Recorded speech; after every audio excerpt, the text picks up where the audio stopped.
یہ جو 3 بیٹے ہیں جنہوں نے سعودی میں 10 سال تک اپنے سر کے پسینے کو پاؤں تک بہایا، مجھ سے پوچھے، میں نے اپنی آنکھوں سے دیکھا ہے کہ سعودی میں نوجوان کیسے پیسے کماتے ہیں۔ 3 بجے صبح میں یہ سعودی میں جو نوجوان کماتے ہیں، یہ اٹھتے ہیں گندا کپڑا پہن کر، اسی ڈریس کو جس میں 2 کلو نمک کا بوجھ ہوتا ہے پسینے کے ذریعے،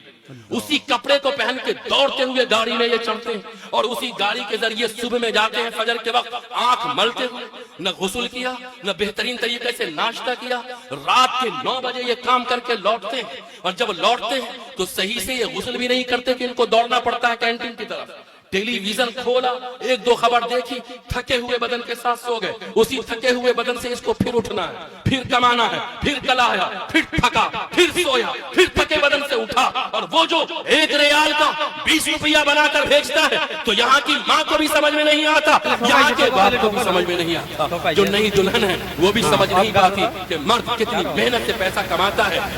شاندار گھر بنائیے، یہ کیا طریقہ ہے کہ آپ نے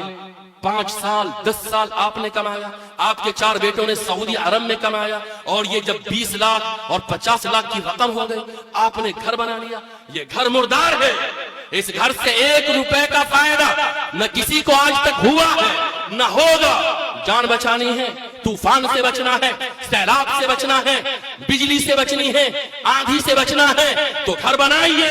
مگر اس گھر میں کم پیسے لگائیے، اس پیسے کو بچا کر کے۔ یہ جو 3 بیٹے ہیں جنہوں نے سعودی میں 10 سال تک اپنے سر کے پسینے کو پاؤں تک بہایا، مجھ سے پوچھے، میں نے اپنی آنکھوں سے دیکھا ہے کہ سعودی میں نوجوان کیسے پیسے کماتے ہیں، کہ مرد کتنی محنت سے پیسہ کماتا ہے۔ عمارت شریعہ کا پیغام ہے، آپ 2 روم بنا کر کے رہ جائیے، آپ اس سارے پہ صحن میں سو جائیے، پردہ تان کے زندگی گزاریے۔